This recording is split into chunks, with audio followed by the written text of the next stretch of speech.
دن کا اجالا ہو یا رات کا اندھیرا، وہ ہمیشہ آپ کے ساتھ ہوتا ہے۔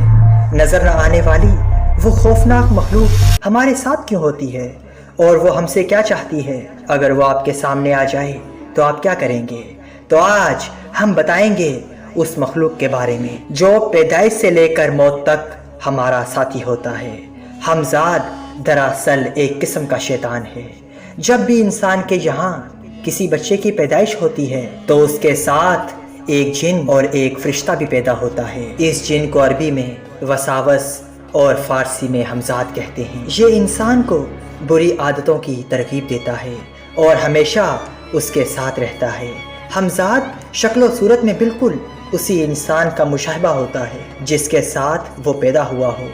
یہ انسان کا باطنی پہلو ہوتا ہے جو اس کے ساتھ سوتے جاگتے اٹھتے بیٹھتے ہر وقت موجود رہتا ہے۔ بعض صوفیہ نے یہ بھی لکھا ہے کہ ہمزاد کو ایک شکل سے دوسری شکل بدلنے کی قوت بھی عطا کی گئی ہے، خواہ وہ انسان ہو یا حیوان ہو۔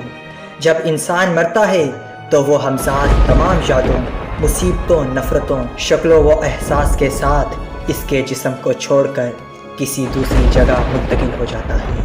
یہ قیامت کے دن ہی مرے گا۔ اور بعض لوگوں نے یہ لکھا ہے ابلیس کے ساتھ جو لوگ روحوں سے ملاقات کرتے ہیں اور کرواتے ہیں وہ ہمزادوں سے ہی کرتے ہیں، کیونکہ روح تک رسائی انسان کے اختیار میں نہیں ہوتی۔ ہمزاد کے متعلق ایک مشہور حدیث جسے امام مسلم نے نقل کیا ہے وہ کچھ یوں ہے کہ حضرت عبداللہ ابن مسعود نے بیان کیا کہ رسول خدا صلی اللہ علیہ وآلہ وسلم نے ارشاد فرمایا کہ تم میں سے ہر ایک کے ساتھ ایک شیطان یعنی ہم شکل جن مسلط کر دیا گیا ہے۔ صحابہ نے عرض کیا یا رسول اللہ کیا آپ کے ساتھ بھی؟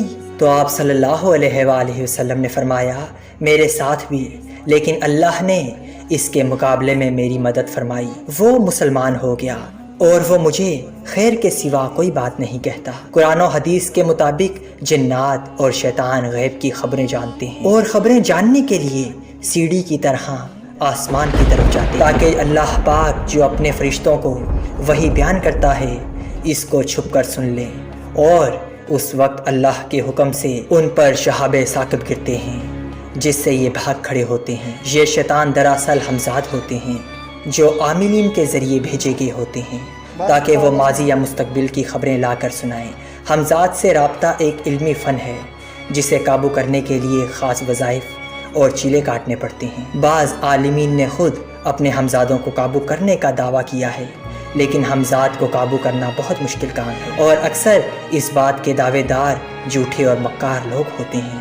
لیکن ہر عمل ناممکن نہیں ہوتا۔ بادشاہ شاہ جہان کے دور میں ایک مشہور واقعہ ہے کہ دہلی میں ایک متقی اور عبادت گزار عالم رہا کرتا تھا۔ اس نے بہت محنت و مشقت اور راتوں تک چلے کاٹ کر اپنے ہمزاد کو قابو کر لیا تھا۔ جب اس نے دیکھا کہ ہمزاد اس کے لیے ہر ناممکن کام کو ممکن کر سکتا ہے تو اس کے دل میں شیطانیت پیدا ہوئی اور اس نے اپنے ہمزاد کو حکم دیا کہ پوری روح زمین میں گھوم کر میرے لیے ایک ایسی خوبصورت دوشیزہ لڑکی لے کر آؤ جو حسن جمال میں بے مثال ہو۔ تو بس ہمزاد ملک روم گیا اور وہاں کی ایک حسین و خوبصورت شہزادی کو اٹھا لایا۔ ہمزاد نے اس لڑکی کو اس عامل کے سامنے پیش کر دیا۔ عامل نے اس شہزادی کو اپنی خواہش پوری کرنے کے لیے قید کر لیا۔ جب ہمزاد نے دیکھا کہ وہ عامل اس شہزادی پر بہت ظلم کرتا ہے اور اس کی حالت بد سے بدتر ہو گئی تو اس ہمزاد نے بہت افسوس کیا اور اسے احساس ہوا کہ اس لڑکی کی اس حالت کا ذمہ دار وہ خود ہے۔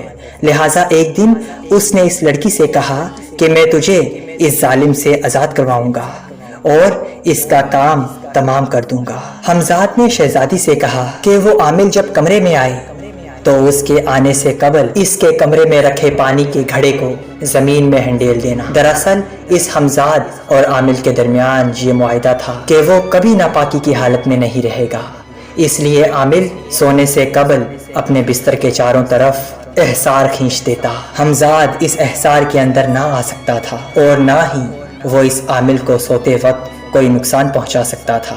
اگلے دن جب عامل نیند سے بیدار ہوا تو حسب معمول غسل کرنے کے لیے پانی لے گیا تو اس نے دیکھا کہ اس کے برتن میں پانی نہیں تھا۔ جب دور رکھے گھڑے سے پانی لینے کے لیے وہ عامل اس احصار سے باہر نکلا تو حمزاد نے اسے گلے سے دبوچ لیا اور کہا کہ آج میرا عہد پورا ہوا، تو نے ایک معصوم لڑکی کی عزت پر ہاتھ ڈالا اور مجھ سے یہ ظلم کروایا، اس لیے تیری یہ سزا ہے کہ تجھے دردناک موت دی جائے۔